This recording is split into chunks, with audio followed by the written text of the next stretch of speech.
Mob এবং আন্দোলন দুটো তো এখন মিলেমিশে যাচ্ছে, মানুষ হয়তো আলাদা করতে পারছে না। টেকনিকটা একটু বলবেন আসলে, কোনটা দেখে আমরা বুঝবো এটা মব, কোনটা দেখে আমি বুঝবো এটা আতঙ্ক? প্রথম কথা হচ্ছে যে কোনো আন্দোলনের একটা যৌক্তিক দাবি থাকে। সুস্থ মানুষের আন্দোলনের শরিক হন, তার পিসফুল মেথড আছে। আপনি স্লোগান যত জোরে দেন, যত ক্রুয়েলি দেন, কিন্তু একটা মেথড আছে। আর মব তো সাডেনলি ডিসঅর্গানাইজ থাকে, তার কোনো দাবি দেওয়া থাকে না, পাবলিক ফেস থাকে না, তার পাবলিকলি এসে কথা বলা যায় না, তার মানে একটু ব্যাকডোরের ব্যাপার থাকে এবং ভায়োলেন্স থাকে। আন্দোলনের ভায়োলেন্স থাকে, সেটা হচ্ছে একটার পর একটা। আন্দোলনের ভায়োলেন্স হচ্ছে চূড়ান্ত পর্ব, আর মবের ভায়োলেন্স দিয়ে শুরু হয়। আচ্ছা, এবং এইটা যেটা হয়েছে গত বছরের মুভমেন্টের পরে, যেহেতু মন্দ হোক ভালো হোক, অফকোর্স মন্দ, যে ব্যবস্থাটি ছিল, ব্যবস্থাটি ভেঙে পড়েছে, 15-16 বছরের ব্যবস্থা ভেঙে পড়েছে, নতুন ব্যবস্থা গড়ে ওঠে নাই। সেই গড়ে ওঠার প্রক্রিয়ার মধ্য দিয়ে যে ধরনের ব্যবস্থা নেওয়া উচিত ছিল, সেই ব্যবস্থার কিছুটা ঘাটতি ছিল বলেই এই যে ধরেন প্রফেসর ইউনূসের গভর্নমেন্ট আসলে উদার দৃষ্টিভঙ্গি পোষণ করার ফলে এটা অনেকে সুযোগ দিতে এসেছে। যখনই গভর্নমেন্ট হিসাবে একটু কঠোর হয়েছে, আপনি দেখেন সেই মব কিন্তু আর থাকেনি সেসব জায়গায়। এখন যেটা হয়েছে, এখন খেয়াল রাখতে হবে, এই আন্দোলনের বিপক্ষে যারা ছিলেন তাদের হাতে আগের অবৈধ অস্ত্র বা বৈধ অস্ত্র ছিল, তাদের হাতে প্রচুর টাকা ছিল এবং ক্যাশ, সেটা শুধু ব্যাংক মানি না, সেটা তাদের কাছে ক্যাশ ছিল কিংবা আছে। তো সেগুলো দিয়ে কিন্তু মবকে কিংবা নৈরাজ্যকে উস্কে দেওয়া যায়। এই বিষয় সম্পর্কে আরেকটু সচেতন থাকা আমাদের উচিত ছিল। এখন ডিফাইন করা দরকার, যদি এটা ডাকাতির ঘটনা হয়, আপনি বলেন ডাকাতি, ক্রিমিনাল ইনসিডেন্ট হলে ক্রিমিনাল ইনসিডেন্ট, যদি বলে যে এটা একটা সহিংস ঘটনা, সেটা বলেন। কিন্তু সুস্থ আন্দোলনকে যখন আপনি মব বলছেন, এটা কি সব একাকার খবর, এটা পরে আপনার নিজের অধিকার ক্ষুণ্ণ। হ্যাঁ, এবং আপনাকে আমি বিশেষ ধন্যবাদ জানাই এই অর্থে যে আমি একটা পয়েন্টে আসতাম, আপনি নিজে আমাকে সেখানে নিয়ে নেন। যে অবৈধ অস্ত্রের কথা বলা হচ্ছে, আজকে তো আমাদের পরের দিন হয়ে গেছে, ঠিক আগের দিন অর্থাৎ ঘন্টা 6 আগের ঘটনা, চট্টগ্রামের সীতাকুণ্ডে অস্ত্র উদ্ধারে গিয়েছিলেন র্যাব 7-এর উপসহকারী পরিচালক আব্দুল মোতালেব তার টিম নিয়ে, প্রায় 46-47 জনের একটা টিম নিয়ে। এবং সেই টিম নিয়ে যাওয়ার পর আমরা দেখলাম যে সেই অপরাধীরাই তাদের উপর অ্যাটাক করে, 3 জন আহত হলেন এবং আমরা আমাদের একজন র্যাবের উপসহকারী পরিচালক আব্দুল মোতালেবকে হারালাম, বাকিরা চিকিৎসাধীন রয়েছেন। মানে এই যদি বাস্তবতা হয়, তখন আসলে সামনে কি কি ঝুঁকি তৈরি করে সেটা নিয়ে কথা বলতে চাই। এই মুহূর্তে আমার সঙ্গে যুক্ত হয়েছে নিরাপত্তা বিশ্লেষক মেজর জেনারেল অবসরপ্রাপ্ত ডক্টর মনিরুল ইসলাম আকন্দ। মনিরুল ইসলাম আকন্দ, আপনাকে আমন্ত্রণ জানাচ্ছি, কৃতজ্ঞতা জানাচ্ছি আপনি আমাদেরকে সময়টি দিচ্ছেন। আপনার সঙ্গে যখন কথা বলছি, তখন আমার হাতে যে তথ্যটা আছে, যেটা স্বরাষ্ট্র উপদেষ্টা আজকে দিলেন, এটা বলা যেতে পারে দেশের ইতিহাসে যে কোনো নির্বাচনে সর্বোচ্চ সংখ্যক ঝুঁকিপূর্ণ ভোট কেন্দ্র এবার 59%। আর ওদিকে অবৈধ অস্ত্র তুলতে গিয়ে আমাদের বড় বড় কর্মকর্তারা নিহত হচ্ছেন, আহত হচ্ছেন, প্রতিহত হচ্ছেন। মানে এই বাস্তবতা কি কি ঝুঁকি অন্তত নিরাপত্তা বিশ্লেষক হিসেবে আপনি দেখছেন? জি, অনেক ধন্যবাদ। আমরা সবাই জানি যে একটা বিপুল সংখ্যক অস্ত্র এখনো আমরা উদ্ধার করতে পারিনি, এবং 1380টার মতন বোধহয় অস্ত্র, এবং এর মধ্যে কিছু কিছু অস্ত্র খুবই লেথাল। 117টার মতন চাইনিজ রাইফেল 7.62, এসএমজি আছে, সাব মেশিন গান 13টা, এলএমজি আছে 3টা, এবং পিস্তল আছে 200-এরও বেশি। একটা যুদ্ধ করার মতন অস্ত্র এখনো আনঅ্যাকাউন্টেবল। যদিও জানুয়ারি 1 তারিখের মধ্যে বৈধ অস্ত্রধারীদের অস্ত্র জমা দিতে বলেছে, বাট যারা বৈধভাবে অস্ত্র রাখে তারা এই অস্ত্রটা অবৈধ কাজে লাগায় না। এখন যেটা মার্কেটে যে অস্ত্রগুলো আছে, এটাই আমাদের জন্য একটা বিশাল থ্রেট। তো এবং এছাড়াও আমি শুনেছি যে ইলেকশনের সময় বা ইতিমধ্যেই হয়তো আমাদের প্রতিবেশী রাষ্ট্র থেকে বর্ডার ক্রস করে আরো হয়তো অস্ত্র আমাদের দেশে প্রবেশ করেছে হয়তো। তো আমাদেরকে একটু অতিরিক্ত সতর্ক থাকতে হবে। 8,000-এরও বেশি কেন্দ্রকে অতি ঝুঁকিপূর্ণ এবং প্রায় 16,000-কে ঝুঁকিপূর্ণ ঘোষণা করা হয়েছে। এবং আইন শৃঙ্খলা রক্ষাকারী বাহিনী যে সংখ্যাটা প্রায় 9 লাখ, শুনতে 9 লাখ অনেক বেশি লাগে, বাট 9 লাখের মধ্যে মেজরিটি নিরস্ত্র এবং দুর্বল প্রশিক্ষণপ্রাপ্ত। সশস্ত্র বাহিনী, পুলিশের এবং বিজিবি মিলে সংখ্যাটা অর্ধেকেরও কম হবে, আরো অনেক বেশি কম হবে। সো এতগুলো ঝুঁকিপূর্ণ কেন্দ্র, এই সংখ্যক নিরাপত্তা রক্ষাকারী বাহিনী দিয়ে কতটুকু সুরক্ষা করা যাবে, সেটা আমাদেরকে অপেক্ষা করে দেখতে হবে। এবং আমি মনে করি যে এখানে এবার নির্বাচন, এমন কোনো মেজর পার্টি নাই যে সুষ্ঠু একটা নির্বাচন দেখতে চায় না। এবং এখানে আমাদের দেশবাসী সবাই একটা সুন্দর ইলেকশন চায়। তো এখানে নিরাপত্তা রক্ষাকারী বাহিনীর পাশাপাশি আমাদের জনগণকেও এই দায়িত্বটা নিতে হবে, একটা সুষ্ঠু পরিবেশ বজায় রাখার জন্য। সন্দেহজনক কিছু হলেই যাতে যথাযথভাবে এটা রিপোর্টিং করা হয়। তো আমাদেরকে সকলে মিলেই নিশ্চিত করতে হবে যেন একটা অবাধ নিরপেক্ষ নির্বাচনের জন্য এই পরিবেশটা বজায় থাকে। এবং আজকে থেকে নির্বাচনের দিন পর্যন্ত অত্যন্ত গুরুত্বপূর্ণ একটা সময়। এবং ইতিমধ্যেই কয়েকটা টার্গেটেড কিলিং হয়েছে, কিছু বোমাবাজি হয়েছে। এগুলা আমাদেরকে সিরিয়াসলি বন্ধ করতে হবে। এই ঘটনা চলমান থাকলে জনগণের আস্থা কমে যাবে, তাদের মধ্যে ভীতির সৃষ্টি হবে। একদম, মানে এই সংখ্যাগুলোর জায়গা নিয়ে আলাদা করে আপনার সঙ্গে আসবো। খাজা মঈনুদ্দিন, আপনি আলাপে আছেন। A B M Mosharraf Hossain, একটা বিষয় একটু জানতে চাই, মানে আমরা তো শুরু থেকেই দেখতে পাচ্ছি যে নির্বাচনের তফসিল ঘোষণার আগ থেকে শুরু করে তফসিল ঘোষণার পর থেকে এবং এখন পর্যন্ত বিএনপির প্রচুর নেতা কর্মী আসলে এরকম অস্ত্রের আঘাতে নিহত হয়েছেন। আমরা ওসমান হাদির কথা বলতে পারি, একজন তরুণ নেতা এবং যার কাছ থেকে অনেক বড় রকমের একটা আশাবাদ পাচ্ছিল দেশ। তিনি যেভাবে দিনে দুপুরে প্রকাশ্যে আসলে এরকম নিহত হলেন, তাকে হত্যা করা হলো, এই খবরগুলো আসলে সবসময় তো শিরোনামে আমরা দেখছি এবং বলা হচ্ছে কোনো না কোনোভাবে এটার সাথে অবৈধ অস্ত্র এবং সেই অপরাধীরা জড়িত। মানে নির্বাচন ঘনিয়ে আসছে, 1 মাসেরও কম সময়, একেবারে নাকের ডগায়, এখন আমাদের কথা বলতে হচ্ছে অবৈধ অস্ত্র নিয়ে। আপনার জায়গা থেকে রাজনীতিবিদ হিসেবে কি বলবেন? না, এখানে একটা আমাদের রাষ্ট্রের একটা দুর্বলতা ইতিমধ্যে প্রকাশ পেয়েছে, এটা অস্বীকার করার সুযোগ নেই। কারণ আমাদের আইন শৃঙ্খলা রক্ষা বাহিনী প্রায় 1 বছর 6 মাসে এখনো কিন্তু তারা সমহিমায় ফিরে আসতে পারেনি। এটা কিন্তু আমরা সব জায়গায় বলছি যে আমাদের আইন শৃঙ্খলা রক্ষা বাহিনী এখনো কাঙ্ক্ষিত দায়িত্ব পালন করতে পারছে না। এইটা আপনার কিন্তু যে কোনো সন্ত্রাসী উগ্র গ্রুপ কিন্তু অনেকটা উৎসাহিত হচ্ছে, এটা অস্বীকার করার কোনো সুযোগ নাই। বরং আমরা ভেবেছিলাম যে আমাদের আইন শৃঙ্খলা রক্ষা বাহিনী আগের সে টোমা কাটিয়ে উঠে কিন্তু তারা সমহিমায় আবার ফিরে আসবে।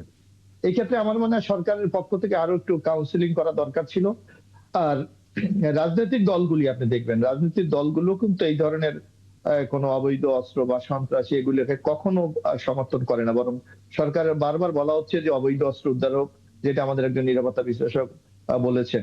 কিন্তু এই ক্ষেত্রে আমরা খুব কার্যকরী কিন্তু কোনো অ্যাকশন কিন্তু আমরা দেখতে পাচ্ছি না।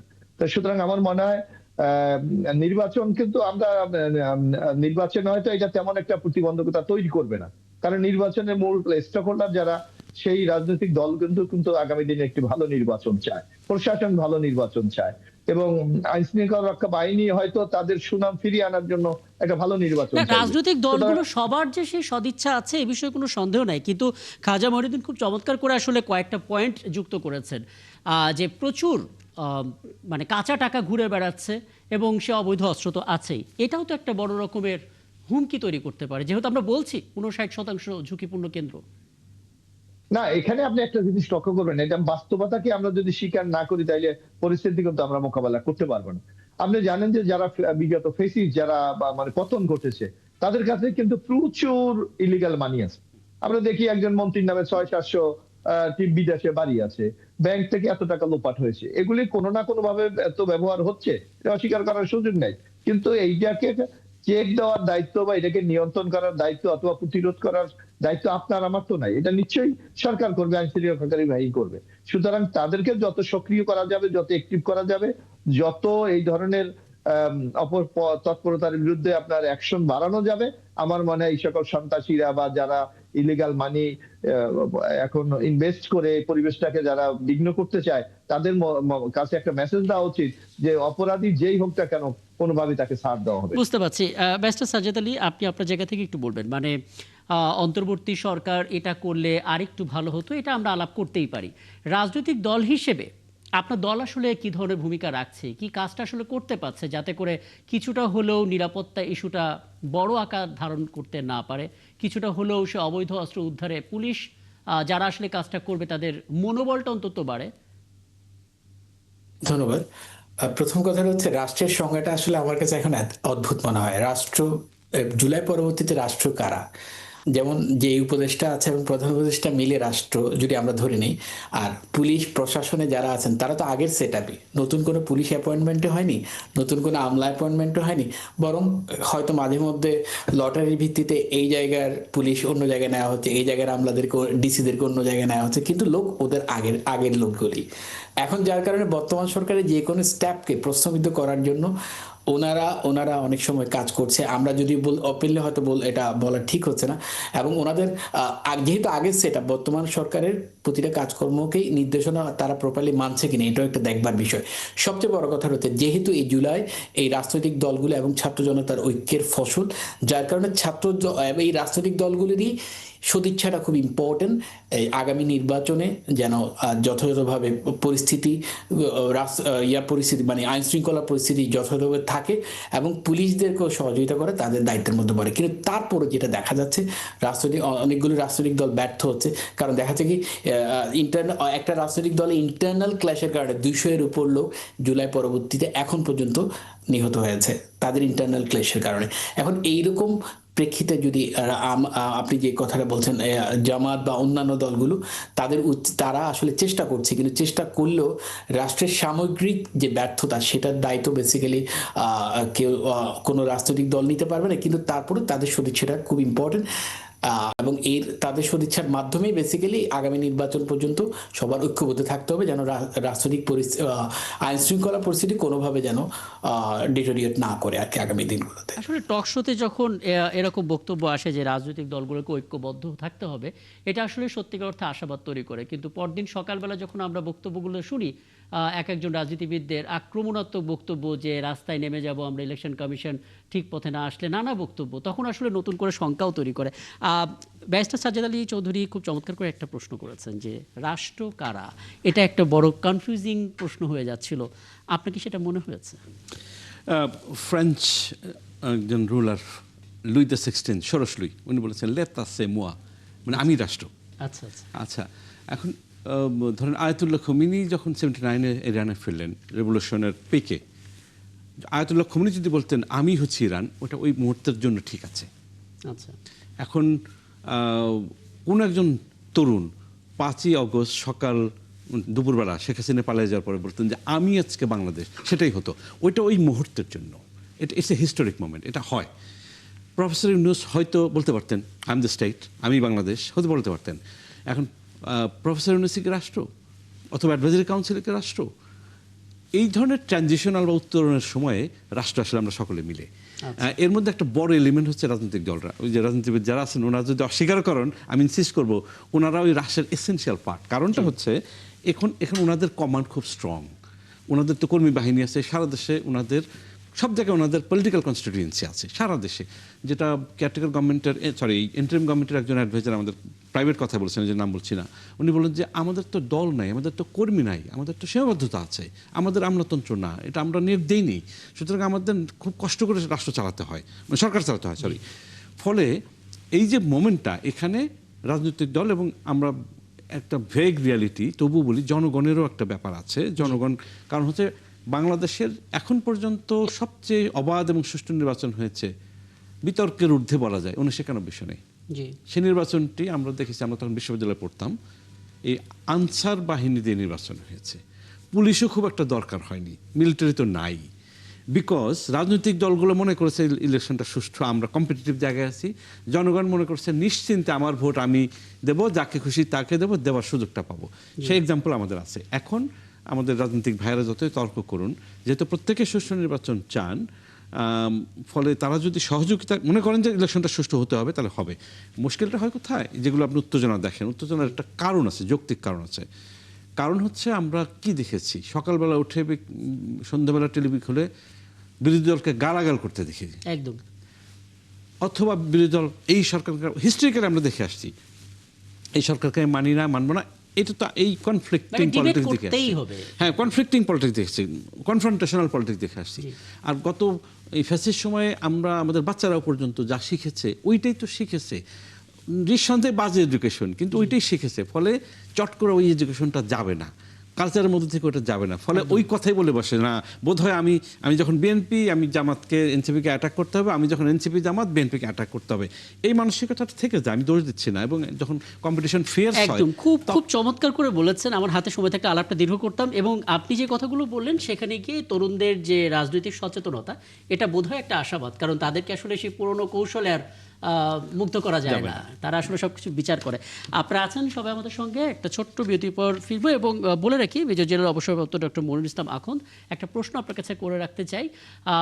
আমাদের আইন শৃঙ্খলা বাহিনী যাদের উপর আমরা ভরসা রাখছি পরিস্থিতি নিয়ন্ত্রণে আনবে, তাদের মনোবলটা অনেক বড় ফ্যাক্টর। এই যে একটা ট্যাবু তৈরি হয়ে গেছে যে তারা কাজে মন দিতে পারছে না, তাদের মনোবলটা থাকছে না, তাদের সামনে অপরাধ ঘটে যাচ্ছে, তারা চুপ করে আছে, এমন একটা যে অভিযোগগুলো আসছে, এই জায়গা থেকে আসলে পরিস্থিতি কিভাবে ঘুরে দাঁড়ানো যায়। ডক্টর মনিরুল ইসলাম, এখন খুব সংক্ষেপে এই পর্যায়ে আপনার কাছ থেকে কতগুলো পরামর্শই বলতে পারি একটু নিয়ে নিতে চাই, কারণ নির্বাচন ঘনিয়ে আসছে, 59% ঝুঁকিপূর্ণ কেন্দ্র, অবৈধ অস্ত্র বাইরে, প্রচুর কালো টাকা ঘুরছে।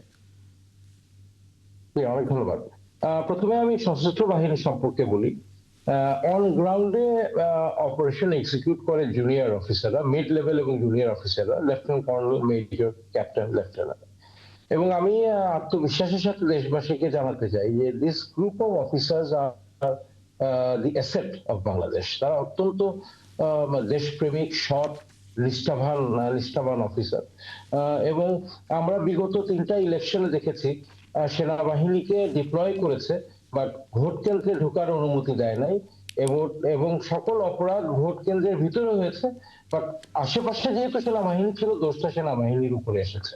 এবার জুনিয়র অফিসার, আমি জানি তারা খুবই কনফিডেন্ট যে এবার যেহেতু ম্যাজিস্ট্রেসি ক্ষমতা সহকারে তারা ডিপ্লয়েড হচ্ছে, তারা আপ্রাণ চেষ্টা করবে একটা